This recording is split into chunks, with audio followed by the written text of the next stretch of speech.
Hi everyone, welcome to JR tutorials. I am your friend Rahul Jaiswal. तो दोस्तों, उम्मीद करता हूं आप लोग अच्छे होंगे और आप लोग की स्टडीज भी बेहतरीन तरीके से चल रही होगी। तो यार, आप लोग के लिए वैसे भी हमने पूरा पूरा पढ़ा के रखा हुआ है, सिलेबस हमारा कंप्लीट है हर सब्जेक्ट के लिए। तो बाकी हर स्टैंडर्ड के बच्चों को भी आप शेयर कर सकते हो, मतलब 6 से लेकर 12 तक के वीडियोस हमारे इस चैनल JR ट्यूटोरियल्स पे आपको मिल जाएंगे। तो प्लीज अच्छे से देखते रहिए और पढ़ाई करते रहिए। और आप लोग के लिए और भी कई सारी चीजें हम आने वाले समय में लाने वाले हैं। अभी तो रिवीजन सीरीज आना बाकी है, LMR सीरीज आप जानते हो। पिछले साल मतलब इसी साल 2023 का जो बोर्ड एग्जाम हुआ था उसके जस्ट 1-1.5 महीने पहले, 2 महीने पहले हमने यार 10th के लिए उड़ान बैच चलाया था। तो इस बार उड़ान बैच 2.0 आएगा आपके लिए यूट्यूब पे फ्री ऑफ कॉस्ट। तो बिल्कुल टेंशन की जरूरत नहीं है, हर चीज हमने प्लान कर रखी है। लेकिन आप लोग को क्या करना है, अपने हिसाब से पढ़ते रहना है। जो चीज हमने डाल रखा है उसके हिसाब से पढ़ते रहो, आने वाले समय में बहुत सारी चीजें आपको और भी मिलेगी। तो साथ ही में प्रॉब्लम सेट के वीडियोस भी हम डाल रहे हैं यार, ताकि आप लोग का एक तरीके से रिवीजन हो जाए हर चैप्टर का। तो लगभग देखा जाए तो मैथ्स पार्ट 1 अलजेब्रा में भी 3 चैप्टर के प्रॉब्लम सेट करा दिए हैं, और ज्योमेट्री जो चल रहा है हमारा मैथ्स 2 उसका भी 3rd चैप्टर सर्कल का प्रॉब्लम सेट 3 चल रहा है। तो ये सर्कल जो है काफी बड़ा भी है और इसके क्वेश्चंस के जो सॉल्यूशंस होते हैं काफी बड़े बड़े होते हैं। तो इसके लिए हम धीरे धीरे करा रहे हैं। एक लेक्चर में आप देखोगे तो 2 या 3 क्वेश्चन ही करा रहे हैं। तो आज फिर से मैं लेकर आया हूं जिसमें हम 3 क्वेश्चन देखेंगे, क्वेश्चन नंबर 6, 8 और 9। और हमारा आज है लेक्चर नंबर 5। तो चलिए शुरुआत करते हैं। इसके पहले के जो भी एग्जांपल्स है वो ऑलरेडी हमने सॉल्व कराए हुए हैं, तो आप जरूर से इसके पहले के लेक्चर वीडियो हमारे वीडियो सेक्शन में जाके देख सकते हो। बाकी अपने जो भी स्टैंडर्ड के आपके फ्रेंड्स होंगे, छोटे भाई बहन होंगे, कोई रिलेटिव्स होंगे, उनको जरूर से बता देना कि यार उनका भी पूरा सिलेबस प्रेजेंट है। तो आराम से वो वीडियोस ढूंढने में क्या है, कुछ नहीं है, बस आपको जाके सर्च बटन में ढूंढना है। 9th का पढ़ना है, 8th का पढ़ना है, 10th का पढ़ना है, जो भी स्टैंडर्ड है, जो सब्जेक्ट है, जो चैप्टर का नाम है, वो टाइप करो, हमारे लेक्चर वीडियोस दिख जाएंगे आपको। उस पर क्लिक करोगे, आराम से वीडियो ओपन हो जाएगा और आराम से बैठ के वीडियो को समझ सकते हो, कंसेप्ट क्लियर कर सकते हो और फिर अपने एंड से पढ़ाई कर सकते हो। तो वो करते रहना, बस इतना ही मैं आपको बोलना चाहूंगा। और आप लोग ये मेरा मैसेज जो है अपने बड़े भाई, छोटे भाई जो भी होंगे उन तक पहुंचा देना, ठीक है? कर दोगे? चलिए आ जाते हैं टॉपिक पे। तो जैसे कि आप जानते हो, पहला क्वेश्चन हम आज के दिन में लेने वाले हैं, क्वेश्चन नंबर 6। तो क्या है ये क्वेश्चन? देखो, क्वेश्चन को समझते हैं हम लोग। सबसे पहले क्वेश्चन को रीड करना बहुत ज्यादा इंपॉर्टेंट होता है। एग्जाम में हम कभी कभी क्या होता है ना, कंफ्यूज हो जाते हैं कि क्वेश्चन पूछा क्या है, किस बारे में दिया हुआ है। ये क्वेश्चन को समझना बहुत इंपॉर्टेंट है। क्या बोल रहा है, एक फिगर हमको दिया हुआ है, this figure circle with centre M touches another circle. मतलब एक बड़ा सर्कल दिख रहा है आपको, ये बड़ा सर्कल का जो सेंटर है वो क्या है, M पॉइंट है। ठीक है, ठीक है। यहां पे मैं क्या करता हूं, थोड़ा रेड कलर ले लेता हूं। तो ये सेंटर जो है M पॉइंट, बड़े वाले सर्कल का सेंटर है। और ये सर्कल के अंदर जो रेडियस गया है, ये M और R क्या है होगा, ये MR जो लाइन है, ये MR जो दिख रहा है, ये बड़े वाले सर्कल का क्या है, एक रेडियस है, ये दिया हुआ है। साथ ही में हमको बोल रहा है कि ये जो आपका ये रेडियस का जो लाइन है उससे टच होके एक और सर्कल ड्रॉ किया जा रहा है जिसका सेंटर N पॉइंट है। ठीक है, और ये जो छोटा सर्कल है वो इस रेडियस को S पॉइंट पे कनेक्ट कर रहा है और ये बड़े वाले सर्कल को T पॉइंट पे कनेक्ट कर रहा है। हमें क्वेश्चन क्या पूछा है, रेडियस ऑफ 2 सर्कल दिया हुआ है। बड़े वाले सर्कल का रेडियस है 9, छोटे वाले सर्कल का 2.5, मतलब दोनों सर्कल का रेडियस हमें दे रखा है। हमें बोल रहा है कि MS रेशियो SR, मतलब इस तरीके से है कि MS का वैल्यू और SR का वैल्यू का रेशियो हमें निकालना है, और उसी के साथ MT का वैल्यू निकलेगा, यानी कि M से लेके T तक का वैल्यू, ये पूरा M से लेके T तक वैल्यू निकालेंगे। तो उसके लिए क्या करना पड़ेगा दोस्तों, एक मैं लाइन ले लूंगा, ठीक है, M से लेके T तक, यानी ये वैल्यू हम लोग को निकालना है। ठीक है, M से लेके T तक का वैल्यू निकालना है। ठीक है, फाइंड MN किधर है, मतलब M से लेके M तक का वैल्यू भी निकालना है। ठीक है, और MT तो पहले निकालेंगे ये पूरा, फिर M से लेके N भी निकालेंगे, और पूछा एंगल NSM निकालने के लिए, NSM यानी कि ये एंगल बनेगा। अब ये एंगल कैसे बनेगा, यहां पे हम लोग को अगर एक हम डॉटेड लाइन बना दे, मतलब ये N को S के साथ कनेक्ट कर दे, ठीक है, या फिर मैं नॉर्मल लाइन ही लेता हूं, चलो, M को N के साथ कनेक्ट कर दें तो ये क्या बन जाएगा, एक ट्राइंगल बन जाएगा इस प्रकार से। तो इस ट्राइंगल में S का जो वैल्यू है, एंगल S का जो वैल्यू है वो हमें निकालना है। तो आपको ये डायग्राम से तो मैंने आपको ऑलमोस्ट समझा दिया कि चीजें क्या होने वाली है। अब इसके सॉल्यूशन पे जाते हैं जो कि बहुत ज्यादा सिंपल है। तो चलिए ध्यान देना। तो सबसे पहले जो चीज हमें दिया हुआ है, क्या दिया हुआ है, अगर आप देखोगे तो इसमें चीजें दे रखी है हमें, दैट इज MR का वैल्यू, यानी कि टोटल MR जो है आपका, मतलब रेडियस है ऑब्वियसली बड़े वाले सर्कल का, इसका वैल्यू दे रखा है। तो MR का वैल्यू जो है हम लोग को दे रखा है, जो कि बड़े वाले सर्कल का रेडियस है, बड़े वाले सर्कल का रेडियस है 9। ठीक है, अब एक चीज यहां पे आप देखोगे, यहां पे अगर आप देखोगे तो MR का मतलब क्या है, MS प्लस SR। MR का मतलब क्या है, MS प्लस SR, या फिर अगर आप बोलोगे तो ये M से लेके जो T तक का डिस्टेंस है, M से लेके T तक का जो डिस्टेंस है, ये भी एक तो रेडियस ही हुआ ना बड़े वाले सर्कल का। मतलब MR का जो वैल्यू 9 है, लेकिन हमको पता है कि MR जो है वो MT के बराबर ही होगा, क्योंकि ये दोनों क्या है, रेडियस है, रेडियस ऑफ सेम सर्कल जो कि बिगर सर्कल है, सेम सर्कल जो कि हमारे लिए क्या है, बिगर सर्कल है। तो इसका MR का वैल्यू अगर 9 है तो MT का वैल्यू भी क्या हो जाएगा, 9 हो जाएगा। देयरफॉर MT का वैल्यू हम लोगों को क्या मिल गया दोस्तों, 9। तो हमें पहले आंसर मिल गया, ये फर्स्ट का आंसर हमें मिल गया कि MT का वैल्यू हमें निकालना था, जो कि कितना सिंपल था, आप देख पा रहे हो। क्या मिल गया दोस्तों, MT का वैल्यू जो है वो आराम से हमने निकाल दिया। ओके, अब MT का वैल्यू जब मिल जाएगा हमें दूसरा चीज क्या बोल रहा है, mn निकालो, तो ये mn भी निकाल सकते हैं। कैसे निकलेगा, एक चीज हम जानते हैं, जैसे मैंने आपको बताया, सेकंड वन निकालने जा रहे हैं अभी हम लोग। हमको पता है कि mt का जो वैल्यू है, देखो अगर ध्यान से, ये पूरा m से लेके t तक का जो वैल्यू है, इसमें mn और nt है, मतलब mt is equal to mn plus nt। ठीक है, तो mt is equal to mn plus nt बराबर, जिसमें mt का वैल्यू आप ये भी जानते हैं हम लोग 9 है। mn क्या है, अगर आप देखोगे तो m से लेके n जो है ये क्या है, हमको वैल्यू पता नहीं है, लेकिन n से लेके t जो है वो इस छोटे वाले सर्कल का ही रेडियस है। देखो n से लेके t तक, यानी ये इतना जो डिस्टेंस है, छोटे वाले सर्कल का रेडियस है ना, यानी कि nt का जो वैल्यू है वो पता है, छोटे वाले सर्कल का रेडियस कितना है 2.5, तो ये mn वैसी का रहेगा और ये nt का वैल्यू हो जाएगा 2.5। समझ में आया यहां तक, क्लियर, बहुत ही सिंपल फंडा है। ओके, अब यहां से mn का वैल्यू मिल जाएगा, तो mn will be equal to what, 9 minus 2.5, therefore यहां से मिल गया mn का वैल्यू जो कि हो जाएगा 9 में से 2.5 गया, मतलब 6.5 बराबर, 6.5 बचेगा, तो mn का वैल्यू आ गया 6.5। सेंटीमीटर वगैरह दिया है क्या, दिया है तो लिख दो यहां पे सेंटीमीटर, तो mn का वैल्यू मिल गया 6.5, मतलब हमने mt निकाल दिया, mn निकाल दिया, मतलब दो चीज हमारा बिल्कुल आसानी से निकल गया, कोई भी हमें परेशानी यहां पे नहीं हुई। ओके, अब देखो ध्यान से, तीसरा चीज क्या पूछा था, यहां पे हम लोग को बोल रहा है कि आपका ये वैल्यू निकालो, कौन सा है, कहां गया, एंगल NSM। अगर NSM की बात करूं, ये जो है ये दिख रहा है आपको, ये S, ठीक है, ये जो एंगल S दिख रहा है ये, तो हम लोग ये ट्रायंगल को, जो ग्रीन वाला मैंने मार्क कर रखा है, इस ट्रायंगल को कंसीडर करेंगे। तो यहां पे मैं लिखता हूं इन ट्रायंगल MSN या फिर NSM बोल दो, इन ट्रायंगल NSM। ठीक है, ये जो एंगल S होगा, ये एंगल S जो होगा वो क्या होगा, यहां पे अगर मैं बात करूं, ये एंगल जो S होगा वो क्या होगा, ऑब्वियसली 90 डिग्री, क्योंकि एंगल NSM जो निकालना है, तो हम लोग क्या बोल सकते हैं कि ये एक NS क्या है, मेरा एक रेडियस है, और ये MR जो है ये एक टेंजेंट है इस छोटे वाले सर्कल पे। तो हम लोग क्या बोल सकते हैं कि here NS is a radius of smaller circle।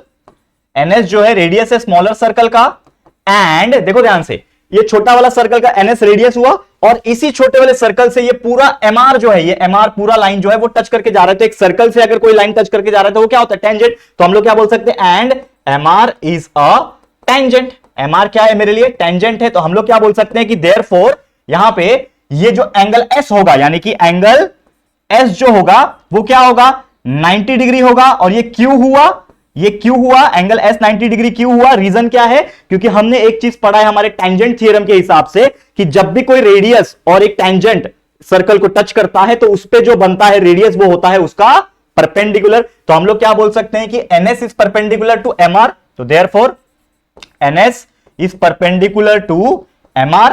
तो यहां पे हम लोग क्या बोल सकते हैं कि एंगल S जो होगा 90 डिग्री होगा, तो इसके हिसाब से हमारा जो एंगल NSM निकालने बोल रहा है हम लोग को, तो angle NSM will be equal to 90 degree. ठीक है, समझ में आया। और ये क्यों था, ये बिकॉज ऑफ टेंजेंट थ्योरम, ये लिख दो यहां पे, टेंजेंट थ्योरम। करेक्ट है, यहां तक तो आपको बिल्कुल समझ में आ गया होगा, कोई भी परेशानी आप लोग को नहीं हुई होगी। ठीक है, अब यहां पे एक और चीज हमें पूछा था जो हमने इग्नोर किया स्टार्टिंग में। क्या इग्नोर किया बताओ, कौन बताएगा मुझे, कोई बताएगा मुझे। बहुत इजी चीज है वैसे, मतलब कोई बहुत बड़ा चीज नहीं है। ये हमने तीनों चीज निकाल दिया, ये पहला चीज निकाल दिया, ये दूसरा चीज निकाल दिया, और ये तीसरा चीज भी निकाल दिया, ये थर्ड था हमारा, थर्ड का आंसर निकाल दिया। एक और चीज क्वेश्चन में ही पूछा था, देखो, फाइंड MS का रेशियो SR के साथ। तो हमें MS का वैल्यू चाहिए, ये MS दिख रहा है, ये MS का वैल्यू चाहिए। तो MS का वैल्यू अगर चाहिए तो मुझे MN का वैल्यू पता होना चाहिए और NS का वैल्यू पता होना चाहिए। तो NS मेरा रेडियस है छोटे वाले सर्कल का, पता है 2.5 है, MN का वैल्यू हमने निकाला हुआ है ऑलरेडी 6.5 है। तो क्या ये MS का वैल्यू हम निकाल सकते हैं, निकाल सकते हैं ना। ट्रायंगल को कंसीडर करेंगे, 90 डिग्री है, पाइथागोरस थ्योरम लगेगा, NS निकल जाएगा। तो हम लोग कंसीडर करेंगे वही चीज, that is in triangle NSM angle S is equal to 90 degree, therefore by using Pythagoras theorem. क्या बोलता है पाइथागोरस थ्योरम हमारा, हाइपोटेनस का square is equal to sum of the side square. तो इसमें हाइपोटेनस कौन है, MN मेरा हाइपोटेनस है, यानी MN का square is equal to NS का स्क्वायर प्लस MS का स्क्वायर। समझ में आ रहा है कि नहीं आ रहा है, क्लियर। अब यहां पे अगर आप देखोगे MN का वैल्यू मुझे पता है क्या, यस बिल्कुल पता है। देखो यहां पे MN का वैल्यू जो है 6.5 है, तो यहां पे मैंने लिख दिया 6.5 का square is equal to NS का वैल्यू पता है क्या, छोटे वाले सर्कल का रेडियस ही है वो, तो 2.5 का स्क्वायर प्लस ये MS जो है उसका स्क्वायर हो जाएगा। अगर आप देखोगे तो 6.5 का स्क्वायर कितना आता है, चेक करो फटाफट से, 6.5 मल्टीप्लाई बाय 6.5 करोगे तो आपको एक वैल्यू मिलेगा। ठीक है, आपको एक वैल्यू मिलेगा। या तो आप ऐसा कर सकते हो, अगर आपको इस तरीके से 6.5 का वैल्यू निकालने नहीं आता तो एक और फंडा है, क्या कर सकते हो, ये 2.5 स्क्वायर को इधर लेके आ जाओ तो ये हो जाएगा 6.5 का स्क्वायर, 2.5 का स्क्वायर, ये पॉजिटिव में है इधर आएगा इक्वल के, तो ये हो जाएगा -2.5 का स्क्वायर, ठीक है, इज इक्वल टू अकेला बच जाएगा वहां पे एम स्क्वायर। तो ये क्या हो जाएगा, A square minus B square, तो A plus B A minus B हो जाएगा, तो देयरफॉर एम एस का square will be equal to 6.5, एक बार प्लस करेगा 2.5 को और एक बार 6.5, एक मिनट, पता है ना A plus B A minus B का फॉर्मूला, 6.5 माइनस करेगा, ठीक है ना, A square minus B square, तो A plus B A minus B, तो ए प्लस बी हुआ ए माइनस बी हुआ, सॉल्व कर लो, तो M S square will be equal to 6.5 plus 2.5 कितना होता है, 9 हो जाएगा, बराबर, और 9 मल्टीप्लाई बाय 6.5 माइनस 2.5 कितना हो जाएगा, चेक करो, 6.5 में से 2.5 माइनस करो, कितना हो जाएगा, 4 बचेगा, 6.5 में से 2.5 माइनस हो जाएगा तो 4 बचेगा, तो 9 4 जा कितना होता है 36, तो एमएस का वैल्यू कितना हो जाएगा, अंडर रूट ऑफ 36, ठीक है ना, तो देयरफॉर एमएस का वैल्यू आ जाएगा 6, एमएस का वैल्यू 6 हो गया। लेकिन क्या हम लोग को एमएस निकालने बोल रहा था क्या, नहीं बोल रहा था, हमको निकालना क्या है, हमको निकालना है एमएस का रेशियो एसआर के साथ। तो यहां पे एक छोटू सा जगह तो कम पड़ गया हम लोग को, लेकिन कोई बात नहीं, यहां पे हम लोग छोटू सा यहां पे स्पेस बनाता हूं और यहां पे सॉल्व करता हूं। हमको क्या निकालना है भैया, एमएस का रेशियो एसआर के साथ। अब एमएस मुझे पता है 6, लेकिन एसआर कितना होगा, एसआर कितना होगा, ये पूरा क्या है एमआर, रेडियस, रेडियस कितना है हमारे पास 9 है, ठीक है, तो 9 में से एमएस माइनस कर दो तो हमको एसआर मिल जाएगा, तो 9 माइनस 6 करोगे तो 3 आ जाएगा।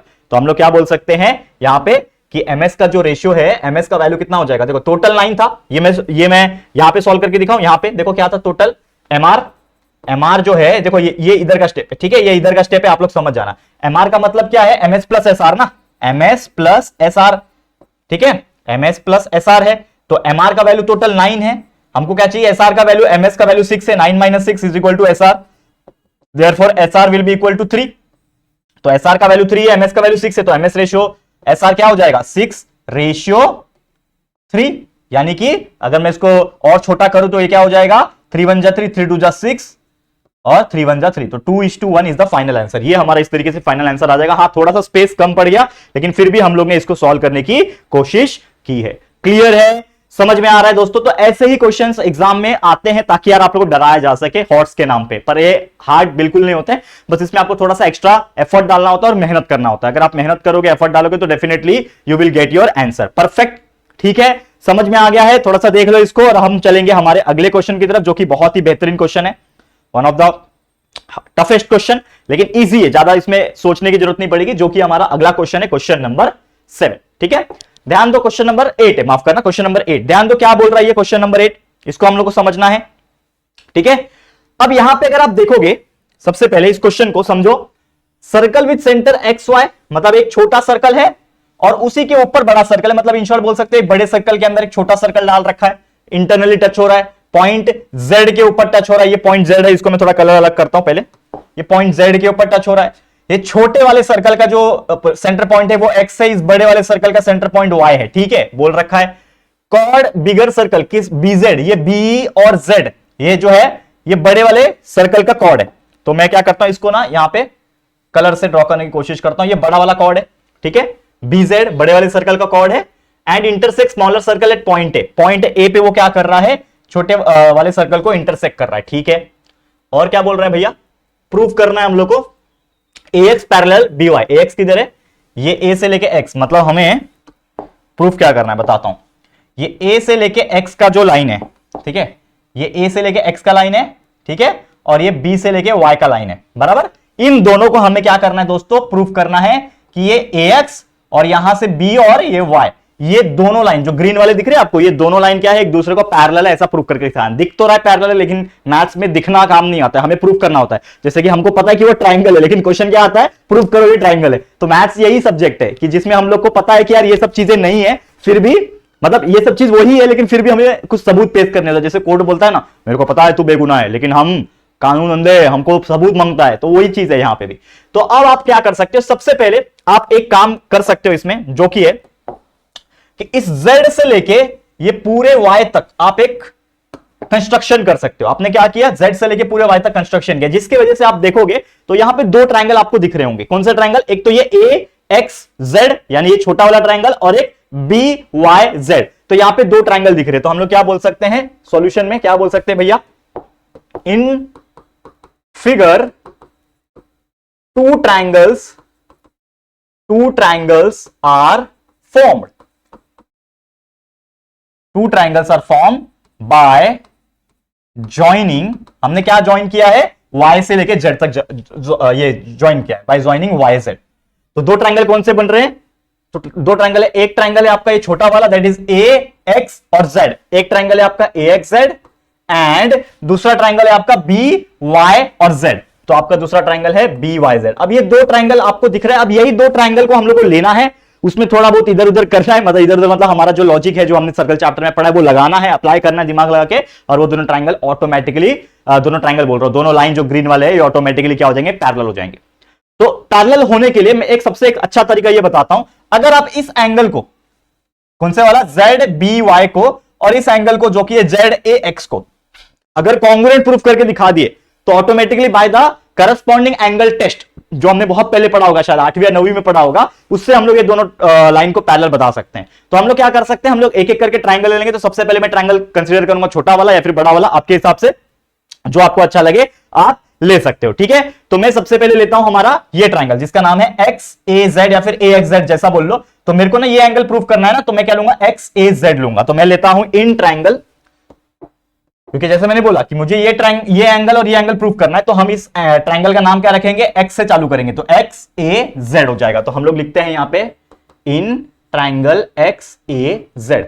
अब मुझे एक बात बता दो कि ये सर्कल छोटा वाला है, इसमें x से लेके a का डिस्टेंस और x से लेके z का डिस्टेंस क्या है, ये रेडियस है। तो हम लोग क्या बोल सकते हैं कि एक्स ए जो होगा ये कॉन्ग्रुएंट होगा एक्स जेड के साथ। क्यों होगा भैया, ये x से लेके a और x से लेके z, ये दोनों तो रेडियस ही ना छोटे वाले सर्कल के, तो x से is congruent to X Z, क्योंकि ये क्या है, रेडियाई ऑफ सेम सर्कल। क्या है, रेडियाई ऑफ सेम सर्कल, ठीक है, ये दोनों कॉन्ग्रुएंट है। अब भैया एक ट्रायंगल के अंदर दो साइड अगर कॉन्ग्रुएंट हो गए, देखो ये ट्रायंगल है इस तरीके से, ये छोटा वाला ट्रायंगल देखो, तो ये भी कॉन्ग्रुएंट ये भी कॉन्ग्रुएंट। तो कोई ट्रायंगल के अंदर दो साइड अगर कॉन्ग्रुएंट होते हैं, देखो कोई ट्रायंगल है तो जिसमें ये वाला साइड और ये वाला साइड कॉन्ग्रुएंट है, तो वो ट्रायंगल क्या कहलाता है, आइसोसेलेस ट्रायंगल। बहुत इजी कंसेप्ट है, समझ में आ रहा है भैया।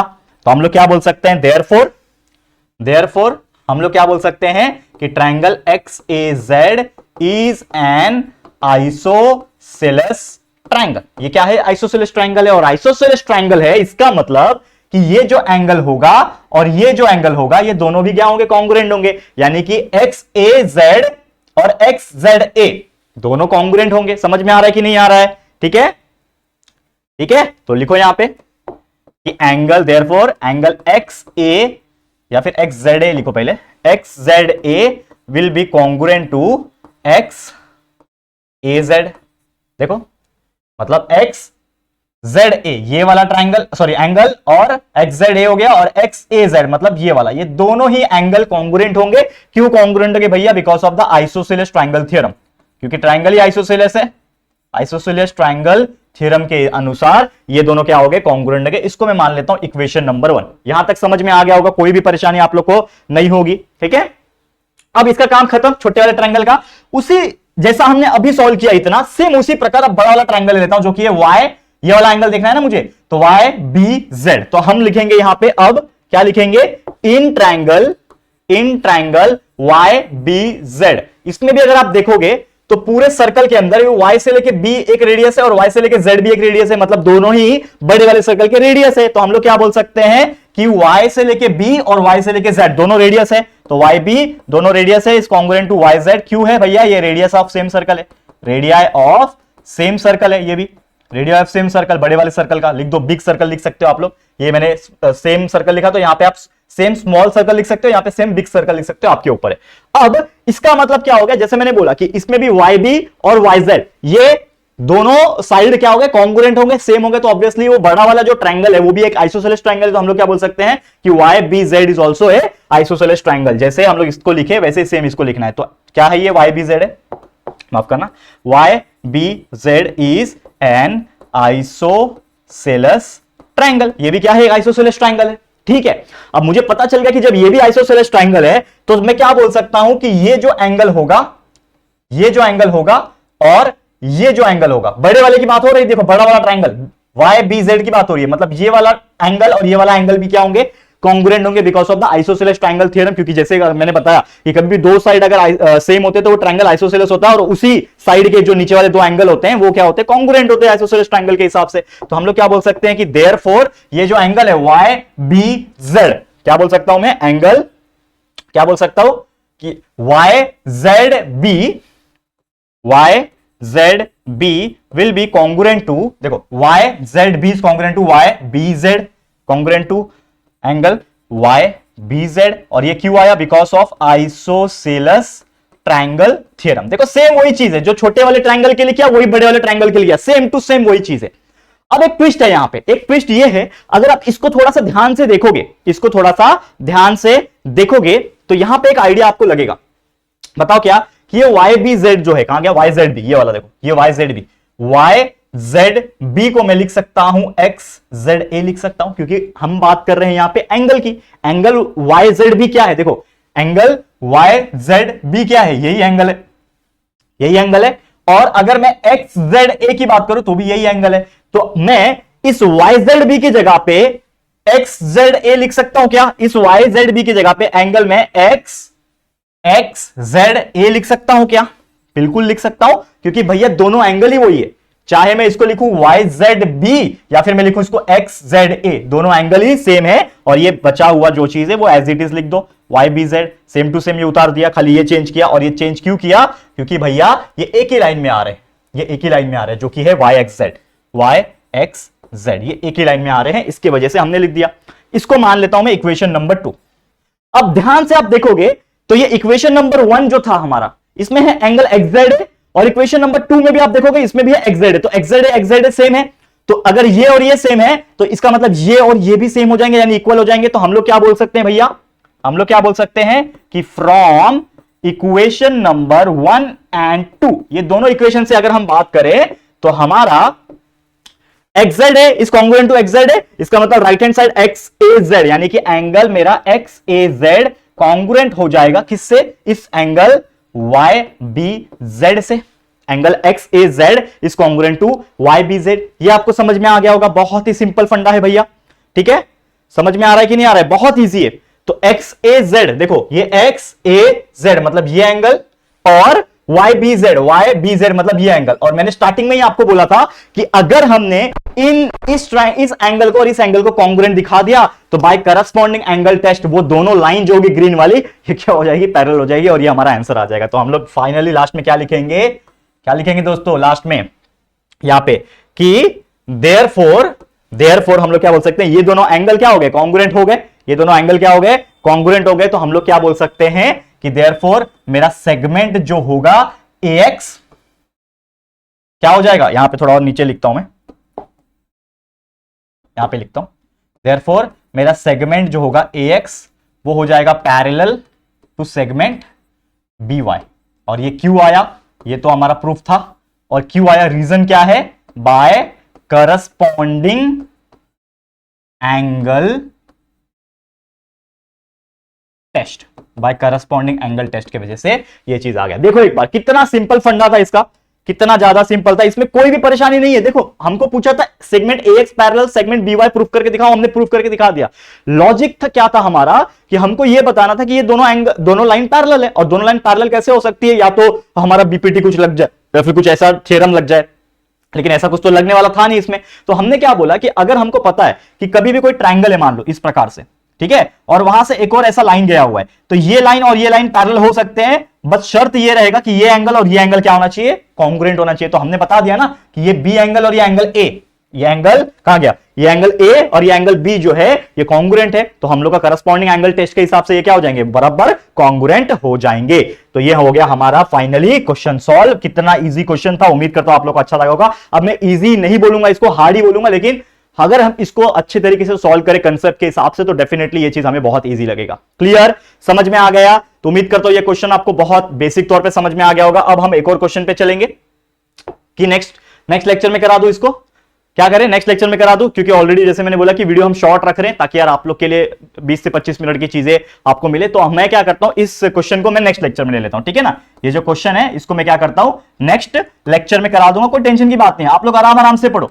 देखो अभी थर्ड चैप्टर मैथ्स 1 का भी हो गया है, प्रॉब्लम सेट करा के सिलेबस तो पूरा कंप्लीट है, नो डाउट अबाउट दैट कि आपका पूरा 7 का 7 चैप्टर ज्योमेट्री में, 6 का 6 चैप्टर अलजेब्रा में, बाकी साइंस 1 साइंस 2 10 चैप्टर, एसएसटी के जितने हैं सब चैप्टर्स पढ़ा के कंप्लीटेड है। तो आप उसके वीडियोस देखो जाके और अच्छी तरीके से पढ़ाई करते रहो। प्रॉब्लम सेट का टेंशन मत लो, ये लगभग 1-1.5 महीने और लगेंगे। अभी तो यार 15 अगस्त जस्ट बीता है यार, 16-17 अगस्त तारीख चल रही है, मतलब यार 1-1.5 महीना और दे दोगे तो पूरा प्रॉब्लम सेट खत्म हो जाएगा। मतलब दिसंबर तक आपके हाथ में पूरा सब सिलेबस रहेगा, फिर उसके बाद हम जनवरी में स्टार्ट करेंगे, लगभग दिसंबर एंडिंग जनवरी के आसपास उड़ान बैच 2.0 फ्री में लाइव सेशन होगा, मजा आ जाएगा। तो टेंशन मत लो, आराम से पढ़ते रहो, बस इतना ही मैं बोलना चाहूंगा। लेक्चर जो हमने बना रखे हैं उसको देखो और पढ़ते रहो, अपने एंड से मेहनत करते रहो, ठीक है। तो ये जो क्वेश्चन है इसको हम नेक्स्ट लेक्चर में करा देंगे, आज का वीडियो में एंड करता हूं, ठीक है।